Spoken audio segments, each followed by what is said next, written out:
The thing about dying is that it happens in pieces.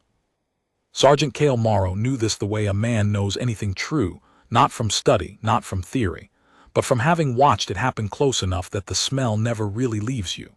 He'd seen it on the Ganymede Ridge, in the pressurized corridors of Ceres Station, in the dim red light of a med bay where a kid named Pyerly had held on for 6 hours after a hull breach and then simply decided not to anymore. Death was never a door slamming. It was always a slow leak. He did not expect to spend the third hour of a supposedly routine resupply run, holding an alien girl while she bled from wounds he couldn't name. The mission briefing had used the word routine 4 times. Captain Dawes had said it like she was daring someone to argue, her jaw set, her dark eyes already forward, already past the room and into the black. Squadron 7, Earth Tertiary Fleet, was to plot a fast transit to Relay Station 238 Hypatia, a derelict fuel depot parked at a stable Lagrange point between the outer belt and the Jovian corridor, resupply the automated systems, run diagnostics on the transmitter array, and return inside 40 hours. No combat profile, no hostile contact, no reason to chamber around. Routine, Corporal Ashat Ndiaye had repeated, with the particular flatness of someone who had been told that word before and had the scars to prove what it usually meant. That had been 73 hours ago. Now the Hypatia relay station groaned around them like a dying animal. Half the corridor lights were dead.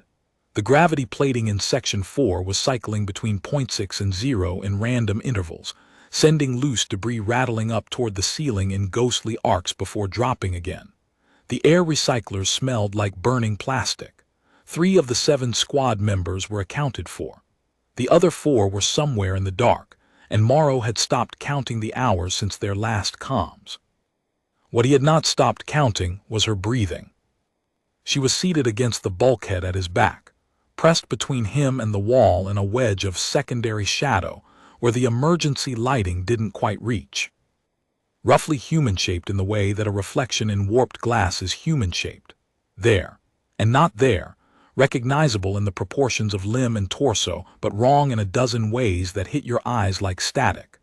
Her skin was the deep violet gray of a bruise in dim light, textured faintly like overlapping scales that weren't scales, more like the impression of them, some evolutionary whisper of armor that her species had long since traded for finer things. Her face was long. Her eyes, when they were open, were the pale amber of old bone, irises wide and fixed with the effort of staying conscious.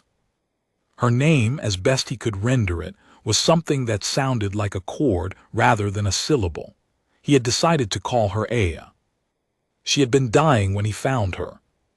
He'd been searching for the transmitter junction on sublevel 3, moving the way you move when you're alone in the dark, and you know something else might be in there with you, low and careful, back to the wall, flashlight tight. The Keth had hit the station from the far docking collar. He still didn't know why. The Keth didn't use words that translated into why. They used quantity, direction, pressure.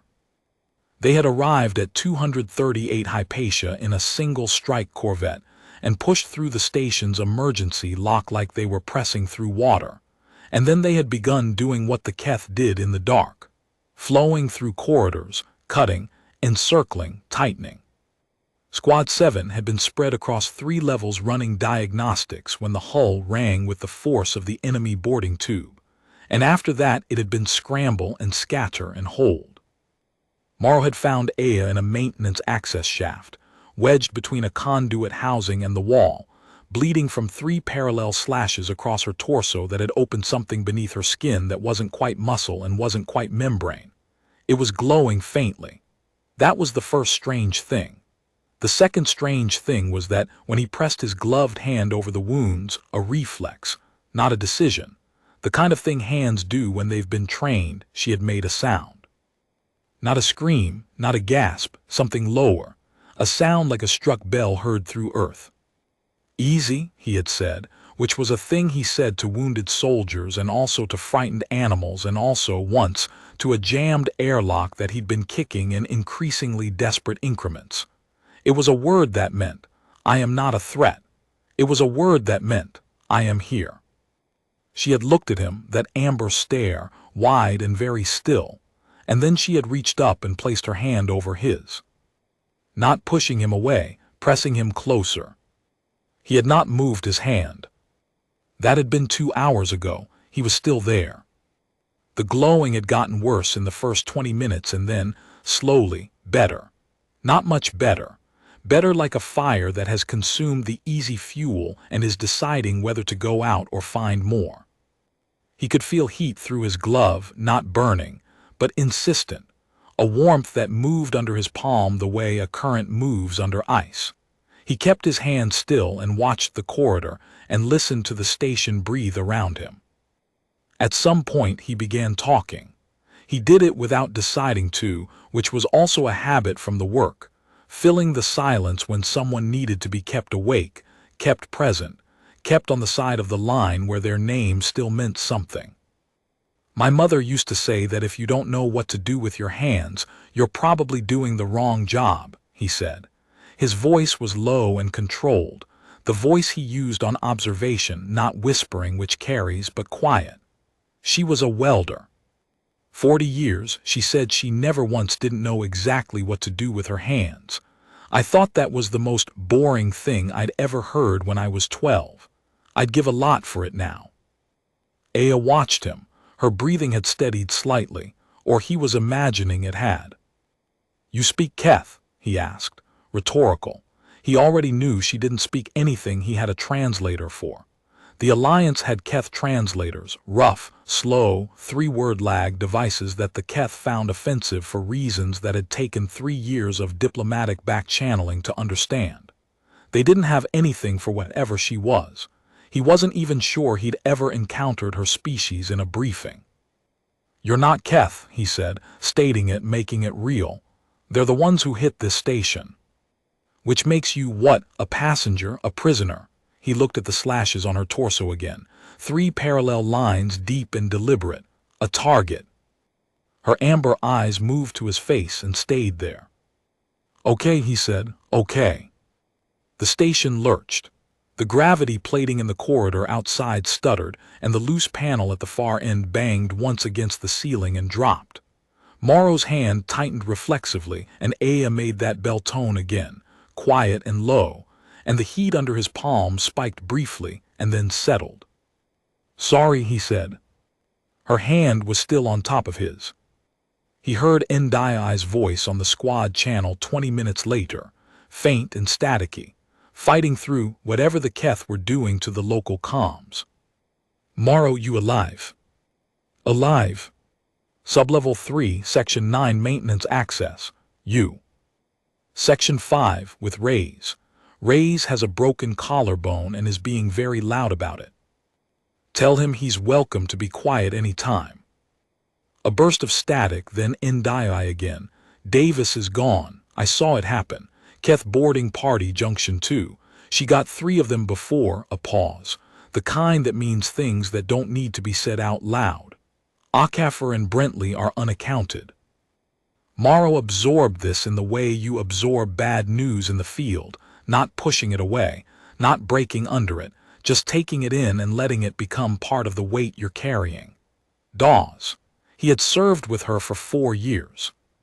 She'd been the kind of officer who read the room before she read the orders, who made the work lighter not by pretending it wasn't heavy but by being heavier herself, taking more of it so others took less. Copy that, he said. I have a situation of my own. I have a non-human with me, non-Keth. She was wounded when I found her. Keth did it. Silence on the channel. Say again, Ndai said. I have an alien, not Keth. She was in a maintenance shaft cut up left for dead. I'm keeping pressure on the wounds. I don't know what she is.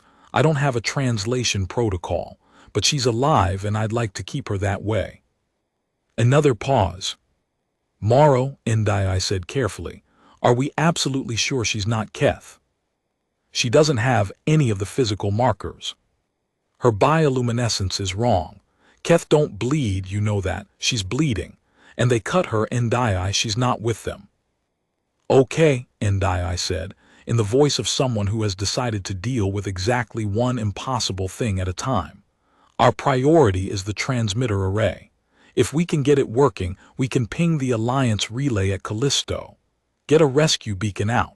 2 problems. The Keth Corvette has a signal jammer active on our frequencies, and I don't know how to disable it from inside the station. I might, Morrow said. He did, in fact, know something about it. Not enough. His technical training was combat engineering, not signals work, but enough to understand that a jammer of that type needed a physical anchor point somewhere on the station's exterior, and that you could defeat it by severing the hardline connection rather than trying to compete with it electronically. You just needed access to an exterior maintenance hatch. He had, in the last hour of exploring sublevel 3, passed exactly one. The problem was that the exterior maintenance hatch was 40 meters down the corridor, and the corridor had a Keth patrol moving through it. He'd seen them twice. Moving in the way Keth moved, low to the wall, soundless, the faint blue-white bioluminescence of their carapaces extinguished so they were almost invisible except for the displacement of light around them. The way a room is slightly different when something large and still is in it. He had counted 2, possibly 3. I need time, he told Ndai. Stay in position, keep Ray's quiet if you can. He's not going to like that. Tell him his options are quiet or dead. Most people pick quiet. He turned back to Aya. She was looking at him with an expression he couldn't read, too many muscles working in her face that didn't map onto anything he had a vocabulary for, the way an image in a foreign language has letters you recognize but can't say. But the amber eyes were alert. Aware, she had been tracking his side of the conversation with a concentration that felt like more than idle attention. I need to move, he said slowly, watching her face. There are people, my people, they need help. To do that I have to go into that corridor and there are Keth in the corridor. He paused. I don't know if you understand any of this. She reached out with her free hand and touched the side of his jaw. It was not a gesture of tenderness exactly. It was more like the way a person touches a compass or a wall they need to trust, like calibration. She held his face for a moment, looking at him directly, and then she let her hand drop and nodded once slowly, with the careful deliberateness of someone using a gesture they learned from watching rather than being taught. He went cold and still. Somehow she had known the gesture, or found it, reached into some archive of cross-species observation and pulled out a nod, a yes I understand, a you are real to me and I am real to you. You've been around humans before, he said. She made a sound, not the bell tone this time, something higher, softer, with a shape to it. The shape of a sentence. He didn't move for a moment, just looked at her. She was still pressing his hand to her wounds. The glow beneath the skin had faded to something barely visible, a faint pulse of light on a long interval, like a lighthouse seen from very far away. Stay here, he said. I'll be back. He had said that before in his career. It did not always end well. He said it anyway.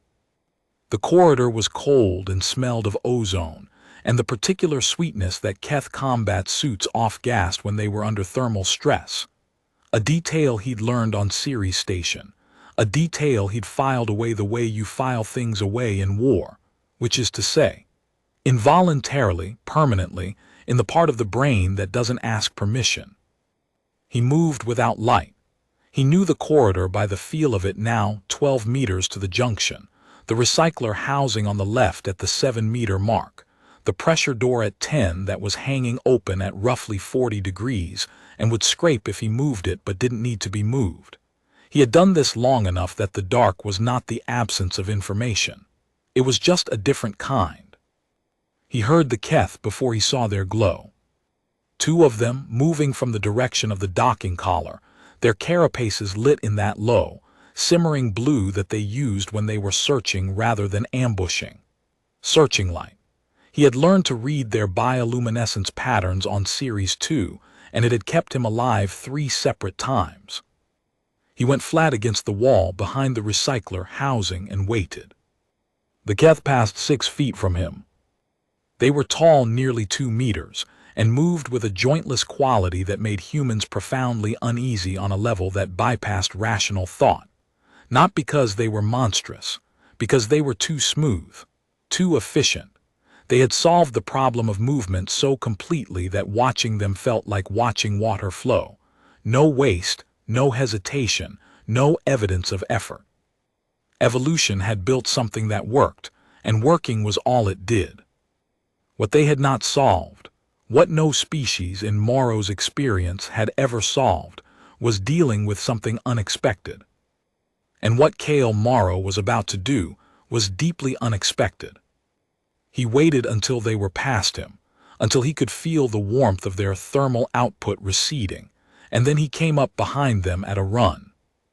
Not a long run, 8 feet. He had figured out in the first 2 seconds of watching them that the closer one's attention was oriented left, toward a flickering panel on the wall, while the farther one's was straight ahead. He hit the closer one with his full weight and velocity, got his forearm under the nearest joint of its upper limb, and used the motion of the tackle itself to turn the creature's own momentum against it, driving it into the wall. The far one spun. Morrow was already down, rolling, using the recovering creature as a shield, and the far Keth's reaction strike. A fast, open-handed blow meant to stun rather than wound, caught its partner across the carapace with a crack that echoed through the corridor. Morrow was up. He ran. Behind him, a sound like a held cord suddenly released. Alert tones. They were calling. He had maybe 40 seconds before the rest of whatever was on this station knew exactly where he was. The exterior maintenance hatch was at the end of the corridor, sealed with a standard Alliance rotary lock, and he got it open in 15 seconds because he'd been opening these locks since his first year of service, and his hands knew the sequence before his brain did. The hatch popped, vacuum seal releasing with a hiss of equalizing pressure, and beyond it was a 2-meter square access cavity opening onto the exterior of the station, held in place by mag boots he was already engaging. The jammer hardline. He found it in 10 seconds, a fiber bundle the diameter of his thumb running from a relay bracket on the hull to an exterior junction box. He pulled out his field knife. The cable parted in 2 strokes. He was back inside, hatch sealed before the Keth reached the corridor junction. The station's transmitter array came online 19 minutes later. Ndai's voice, usually so controlled it had a kind of practiced flatness to it, cracked slightly when she said, "It's pinging. Morrow, it's pinging." "Copy," he said. "How long to Callisto?" 14 hours on the standard Alliance relay. Probably 6 if anyone's close. 6 hours. He looked down at Aya, who had watched him return with those amber eyes going through something complicated, relief and wariness, and something else he couldn't name. Something that lived in the specific quality of attention she gave him, focused and careful and very, very old feeling. Like being observed by something that had been observing for a very long time. "We have 6 hours minimum to hold," he told Ndai, "possibly more." "What's your status?" "Defensible position. Raise is down to complaining about the cold, which I am choosing to take as a good sign. Okafor just checked in, she's in the upper maintenance tier, uninjured. Brentley is," a pause. "Brentley's not coming." He closed his eyes briefly, opened them. "Copy, consolidate on my position when you can. Sublevel 3, Section 9. I need to tell you something first, and I need you to not have a reaction to it on the channel because the Keth might be listening." "Understood." "The alien I told you about. I've had my hand on her wounds for the last 2 hours and I think the pressure is doing something. She seems to be stabilizing. I don't know enough about her biology to understand what's happening, but she's not dying the way she was dying when I found her, and I think it might be because of contact. Heat transfer maybe, or something I don't have a word for." Silence. "Ndai. I'm not having a reaction," Ndai said, in the voice of someone having a very significant reaction. I'm processing. I'm doing it quietly. Appreciated. Is she a threat? Morrow looked at Aya. She had closed her eyes. Her breathing rhythmic, shallow, with a faint musical undertone he'd stopped noticing only because he'd been listening to it for 2 hours, and it had become as normal as his own heartbeat was steady. Her hand had slipped from the back of his. She was trusting him to keep his there. No, he said. She's not a threat. Ndai arrived 22 minutes later, moving through the Section 9 hatch with Reyes behind her, Reyes pale and tight-jawed, and holding his arm at the specific careful angle of someone with a broken collarbone who had decided that they were too stubborn to stop moving. HFY came in through the upper access 3 minutes after that, and they made 4, and that was the whole of Squad 7 that was left, and for a moment none of them said anything. Then Ndai saw Aya. She stopped in the middle of the corridor and her face went through several things at once. Mara watched her do what good soldiers do, sort through the response, discard the ones that weren't useful, keep the one that was. Okay, Ndai said, walking forward slowly. She crouched at a careful distance, looking at Aya with the precise, evaluating attention of someone who had been a combat medic before she'd been anything else. Tell me what you know. I know she was wounded by the Keth and left. I know she's been stable or improving since I found her. I know she responded to my hand on the wound. I know she understands some human gestures. I'm not sure if that's incidental or if she's had contact with us before. Morrow paused. I know she's not Keth. What are these wounds? Ndai leaned closer.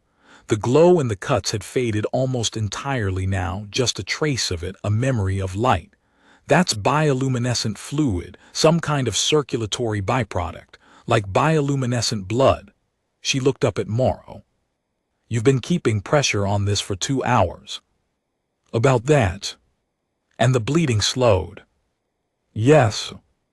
Ndai was quiet for a moment, thinking. She had the medic's habit of thinking out loud when she was working, not because she needed input, but because the words organized the ideas. There are animals, earth animals, nothing exotic, that respond to applied pressure on wounds not just mechanically but metabolically.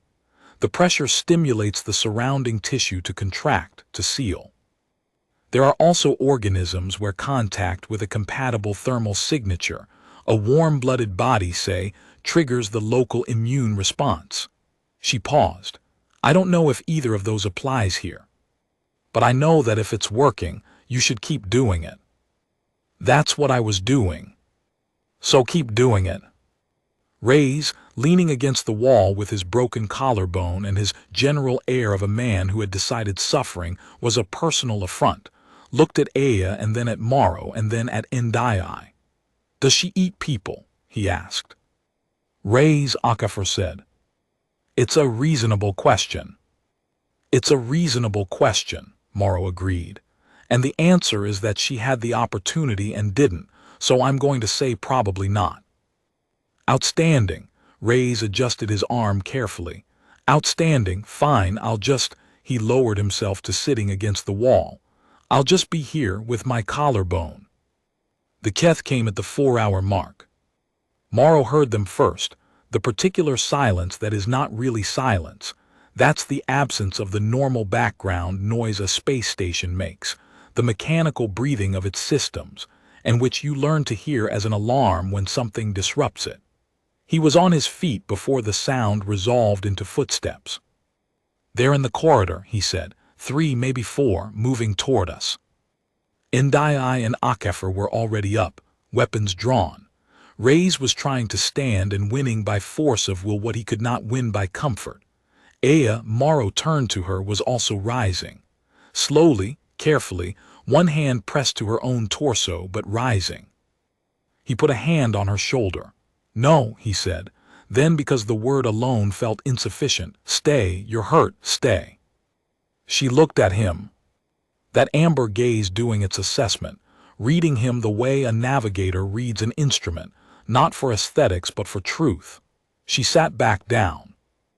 The Keth came through the Section 9 access in a flow rather than a formation, which was their combat preference in confined spaces.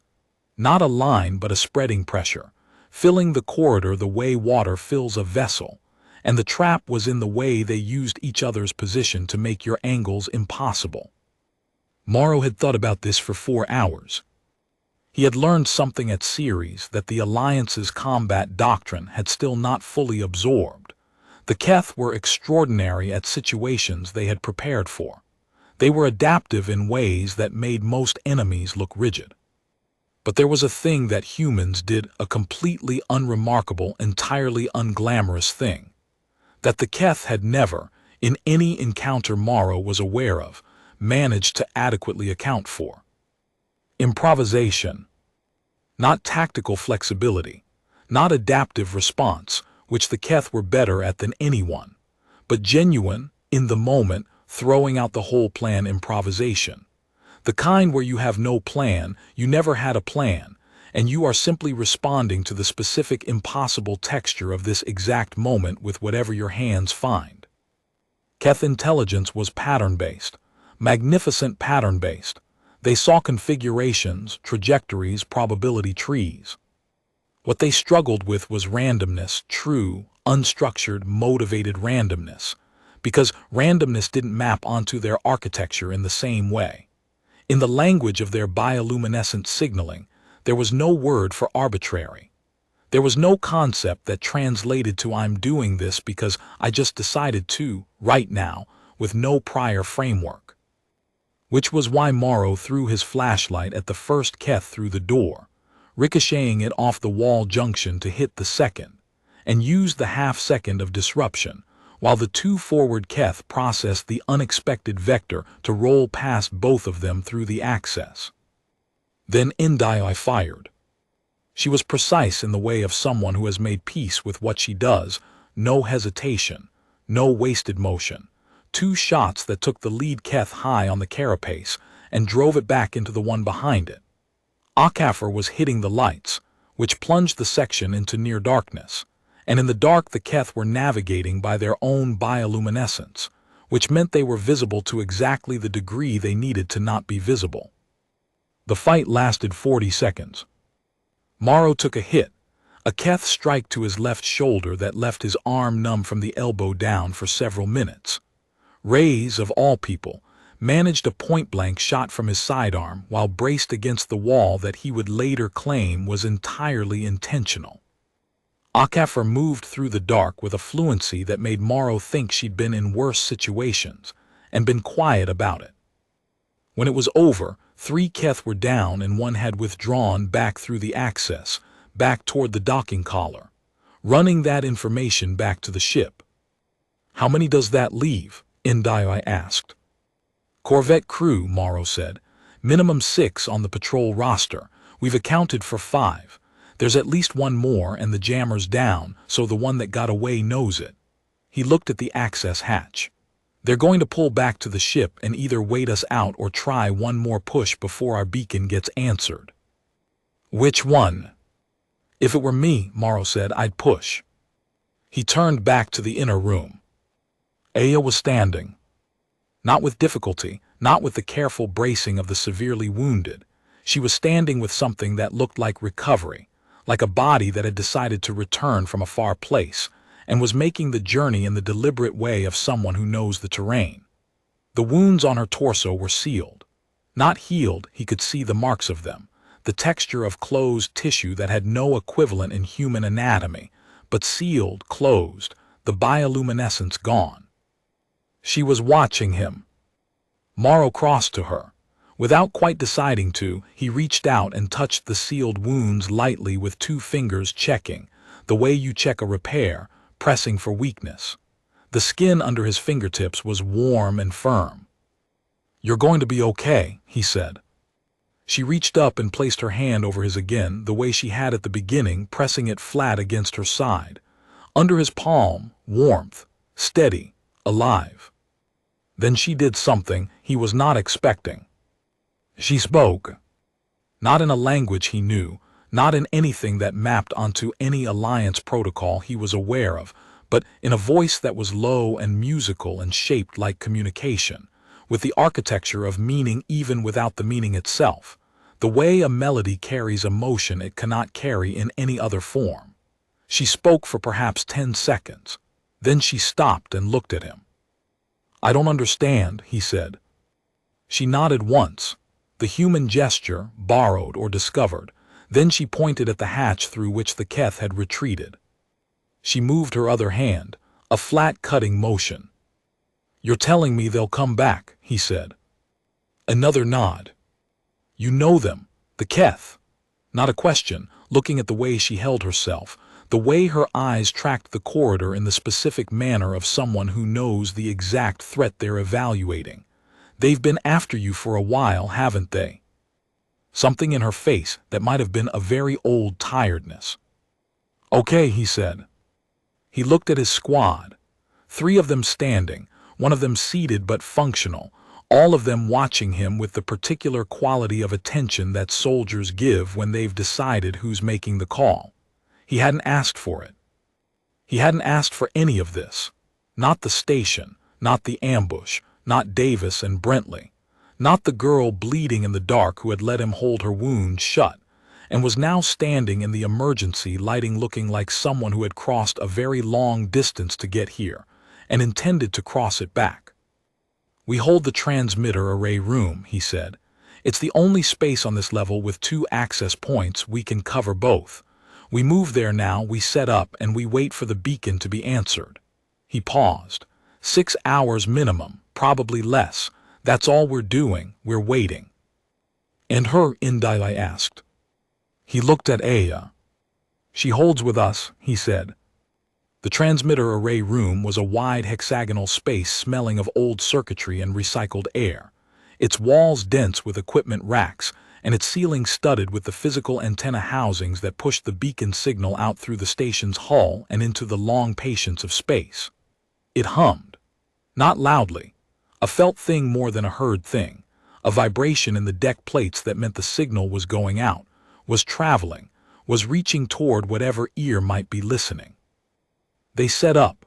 Reyes took the north access, propped against a transit case with his weapon across his knee and his jaw set, and his collarbone doing whatever it was doing with the stoic silence of something that can't be helped.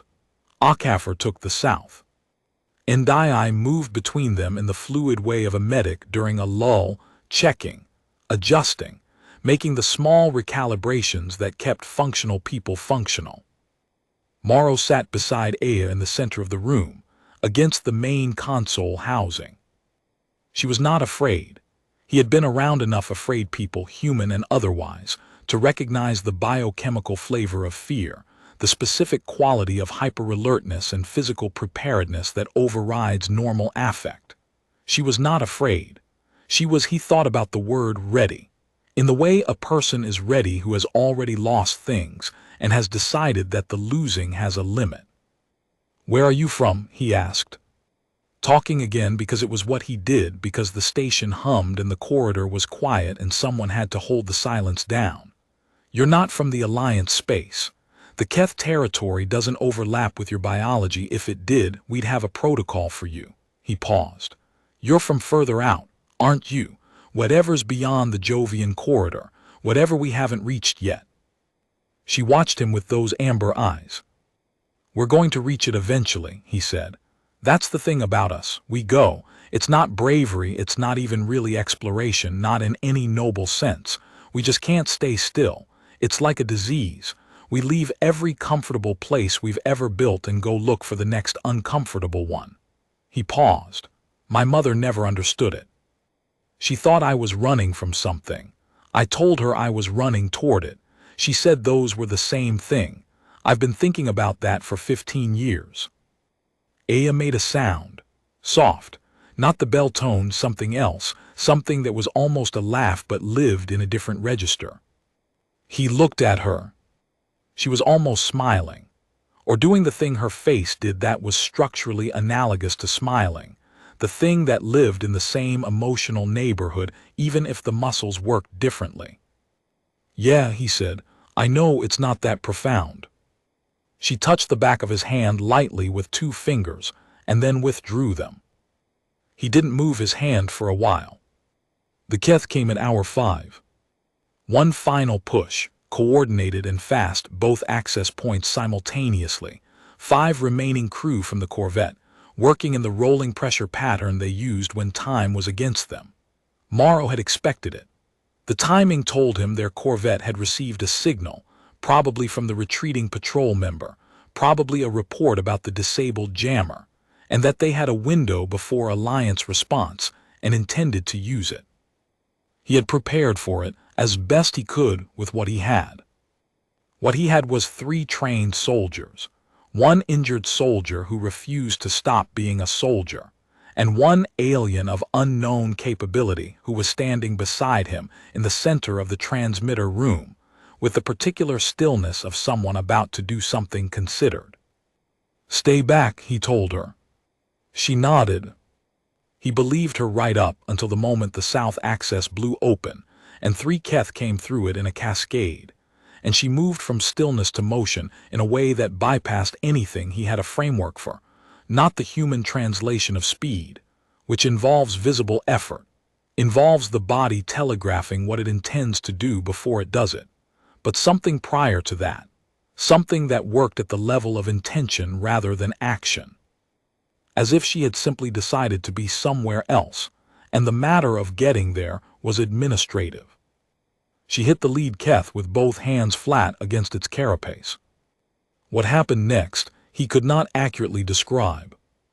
Light, not her bioluminescence, which had been dim and healing, but something else, something that came from the point of contact and spread across the Keth's carapace in a net of white gold and then pulsed inward. And the Keth did something Morrow had never seen a Keth do. It stopped. Not tactically, not as a combat choice.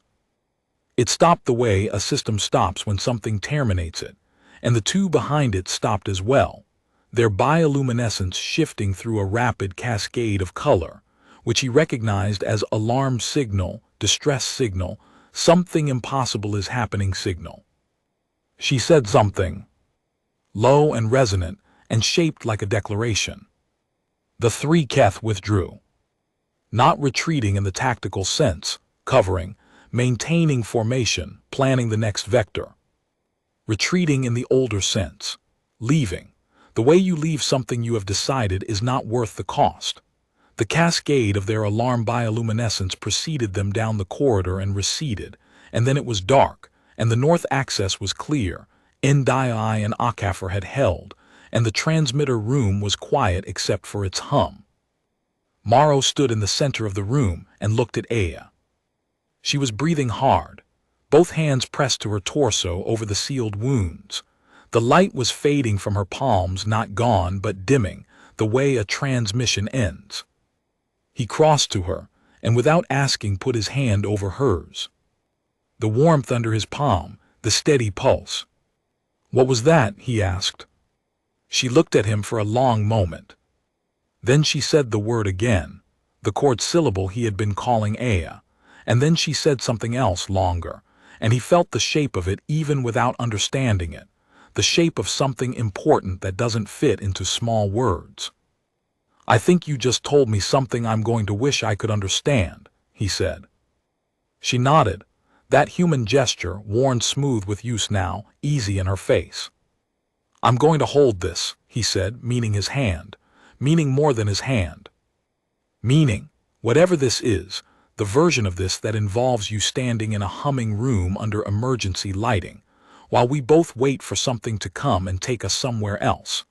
I'm going to hold it, because I know the difference between something that matters and something that doesn't, and I have known it since I was 12 years old watching my mother weld, and not understanding yet that she had the answer.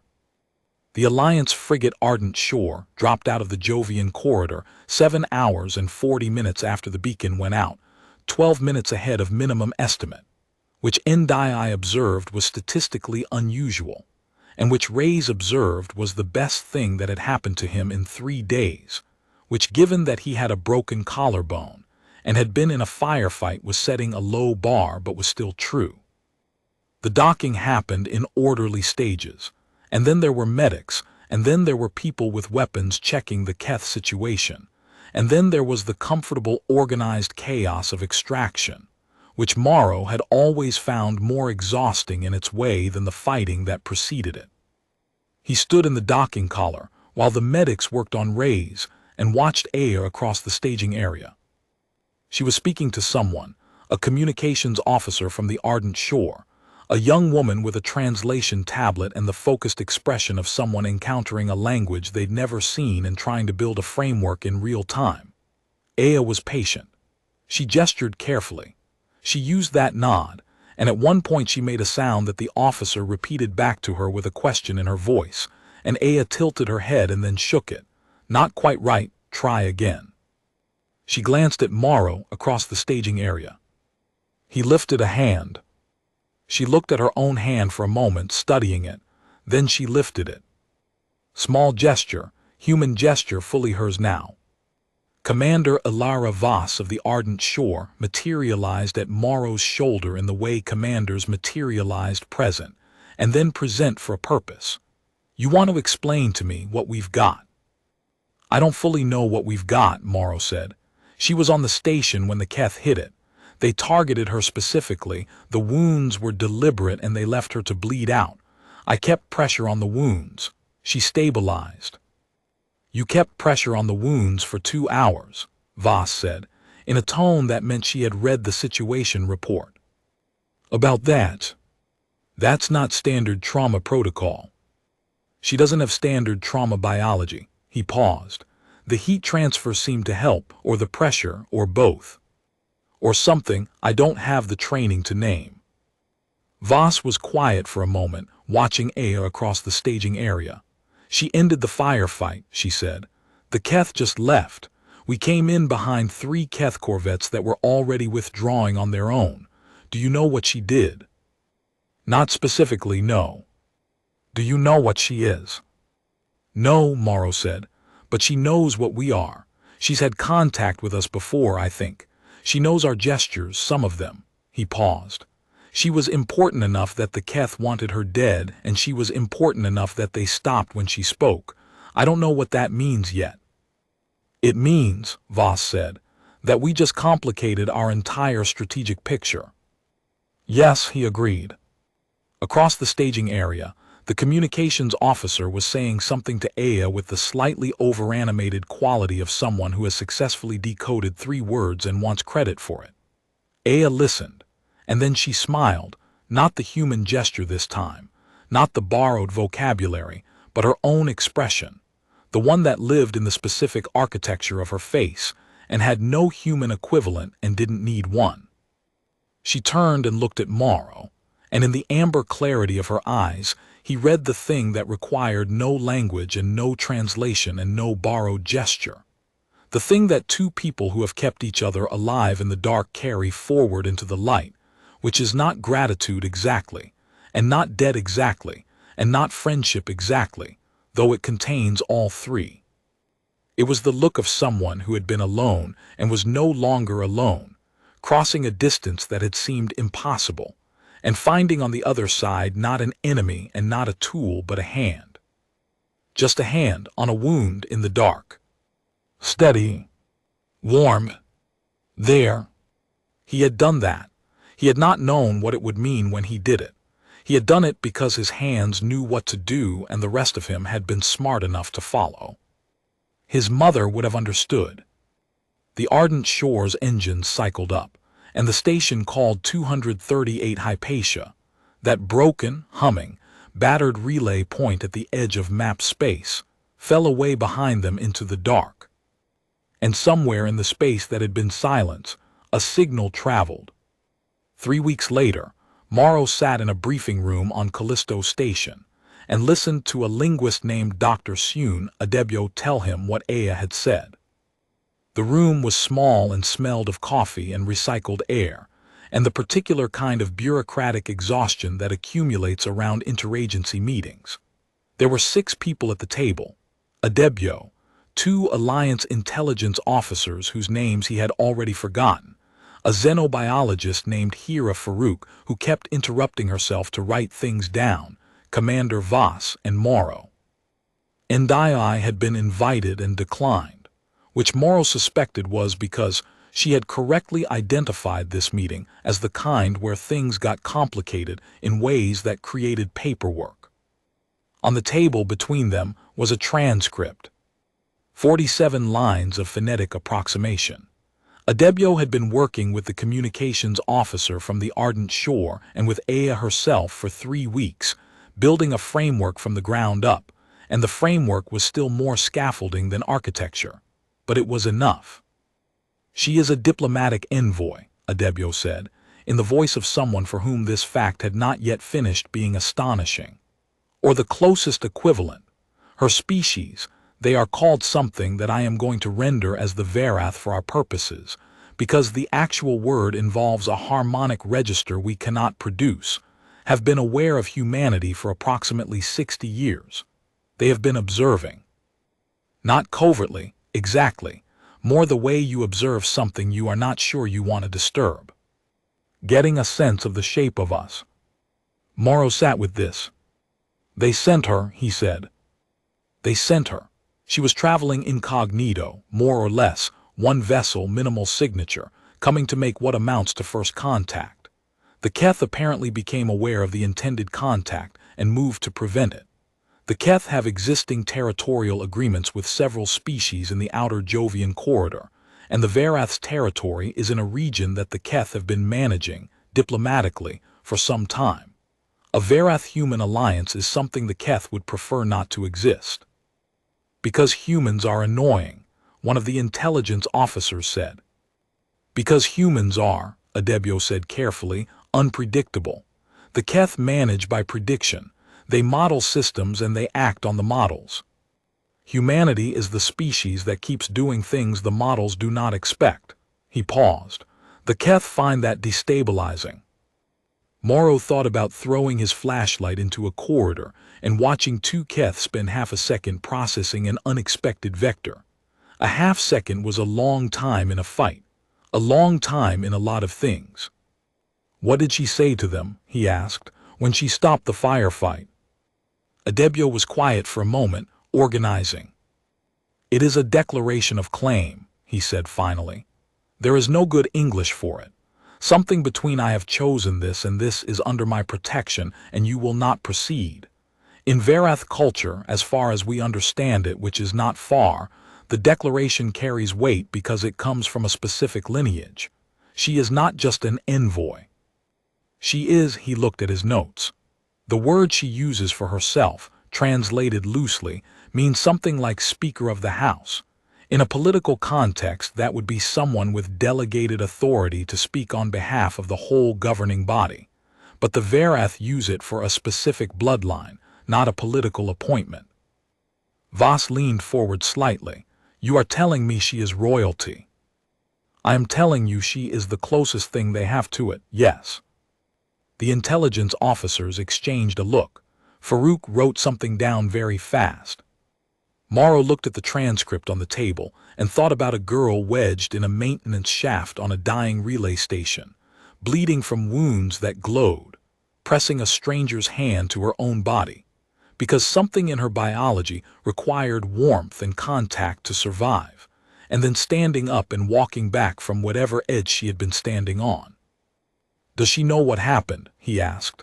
"Does she understand what it means medically, the contact?" "That is actually the most interesting part," Adebyo said. He turned to Farouk. Farouk looked up from her notebook. "The Verath have a trauma response that is distinct from anything in our xenobiological database," she said, in the rapid, slightly pressurized voice of someone releasing information they have been containing with great difficulty for some time. "The bioluminescent fluid in their circulatory system is also their coagulation agent. It pools at wounds and begins the sealing process, but it requires external thermal stimulus to activate properly. Body heat. Specifically, sustained contact from a warm-blooded organism." She paused. "The body heat from another person's hand." "So what I did," Morrow began, "is medically equivalent to applying an activating catalyst," Farouk said. "Without it, the coagulation process cannot complete. She would have bled out." She said it simply, factually, the way a scientist states a hard fact. You saved her life." The room was quiet, in the way rooms go quiet when something true has been said, and everyone is deciding what to do with it. "She knows," Adebio said. "She has known since the station. In Verath culture, that creates something that is not a debt exactly, not the way we would frame it, more like a bond of acknowledgement, a recognition that two people have been, as she puts it, necessary to each other." He paused. "She asked about you, specifically. She wanted to know what you were called and where you came from and what kind of person chooses to hold a wound in the dark when they do not know what they are holding." Morrow said nothing for a moment. "What did you tell her?" he asked. "I told her you were a soldier. She said she had a word for that. I told her you had grown up in a family of welders. She asked what welding was. I explained it." Adebio looked at the table and then up at Morrow, and there was something in his face that was professional and controlled and just barely containing something warmer. She said that was the most human thing she had ever heard. He visited her that afternoon. The space they had given her on Callisto Station was intermediate-level diplomatic quarters, not large but considered, with adjustments for her atmospheric preferences and a window that looked out on the station's external ring, and beyond it, the curved ancient face of Callisto itself, gray-brown, and beyond that the long dark with Jupiter filling a third of the sky in its immense, indifferent orange. She was standing at the window when he came in, and she turned when the door opened, and the amber eyes found him with that same quality of attention he had been trying to name for 3 weeks, the one that felt like being read rather than looked at, the one that made him feel, without entirely understanding why, like someone worth reading. He had brought nothing. He had not known what to bring. Adebio had offered to come as translator, and Morrow had said no, and then spent the walk across 3 sections of Callisto Station wondering whether that had been the right call. But some things are wrong in translation. Some things need the full weight of not quite understanding each other, the full space of the gap, to carry what they need to carry. He crossed the room and stood in front of her. For a moment they were both quiet in the way that people are quiet, when the silence is saying something that words would only crowd out. She reached out. Not for his hand this time. She touched his left shoulder, the one the Keth had hit in the firefight, the one that still ached slightly in the particular way of deep bruise rather than structural damage, the kind that announces itself when you lift your arm above your head in the morning and then fades back into the body's background noise by midday. She touched it the way you touch a thing you know has been hurt. Careful, real, like you are checking that the repair held. He put his hand over hers. She made a sound, the chord syllable, her name or his name or the name she had given this specific thing between them, low and resonant and shaped like something that would take years and probably a much better translation framework to fully understand. "Yeah," he said. "I know." Outside the window, Jupiter turned in its slow, vast rotation, orange-banded and enormous, doing what it had always done, what it would do long after every mission report was filed and every diplomatic cable was sent, and every language framework was built and torn down and rebuilt. The dark beyond it was full of distances that were not, perhaps, as permanent as they had looked from the other side of a boarding alarm. They stood there for a while, 2 people from impossibly far apart, at the edge of each other, with the very beginning of a language between them and the memory of warmth in the dark that had made the difference between alive and not alive. There was a signal going out from 238 Hypatia still, technically. The relay station had been damaged but not destroyed, and the automated beacon had been running continuously since Ndii brought the transmitter online, and the Alliance had decided not to shut it down yet, pending a full assessment of what the station might now represent. A waypoint, a meeting place, a spot on a map that had suddenly acquired a significance no one had put there deliberately, and no one quite knew what to do with. Morrow thought about that, about the things that mattered that nobody planned, about his mother at her welding torch, steady and sure, knowing exactly what her hands were for, about Corporal Ndii saying it is pinging, in a voice that cracked just enough to mean everything. About Ray's and his collarbone, and his point-blank shot that he would claim for the rest of his career was intentional. About Davis, who he would carry for the rest of his life in the specific quiet way of soldiers, not as grief exactly but as presence, as the weight of someone who had gone ahead. About a maintenance shaft on sub-level 3 of a dying relay station, and a hand he had pressed to a wound without thinking, and warmth traveling in both directions at once. The most human thing she had ever heard. He had been told that story about his mother so many times. She had been a welder. She had never once not known what to do with her hands. He had thought at 12 that it was the most boring thing he had ever heard. He had thought at various points over the following decades that it was the most impossible thing, the most enviable thing, the most specific and unreachable kind of certainty. He thought now that maybe it was not about knowing in advance. Maybe it was about recognizing, in the moment your hands were already moving, that they had always known, that the body carried knowledge the mind couldn't organize until it needed it, that there was something in the specific animal warmth of a human being, in the pressure of a palm on a wound, that had crossed 600 million miles of space and an entire biology's worth of difference, and still landed in exactly the right place. He had not saved the galaxy. He had held a wound closed in a dark corridor, while a broken station groaned around him, and his squad was scattered, and a species he had never heard of was somewhere behind his eyes deciding whether to keep living. It was not nothing. Aya turned from the window. She looked at him directly, and in the amber clarity of those eyes he read the thing that required no language and no translation and no borrowed gesture. The thing that two people who have kept each other alive in the dark carry forward into the light, which is not gratitude exactly, and not debt exactly, and not friendship exactly, though it contains all three, the way a chord contains its individual notes without being reducible to any one of them. It was the look of someone who had been alone for a very long time and was no longer alone, who had crossed a distance that had seemed impossible and found on the other side not an enemy and not a tool but a hand.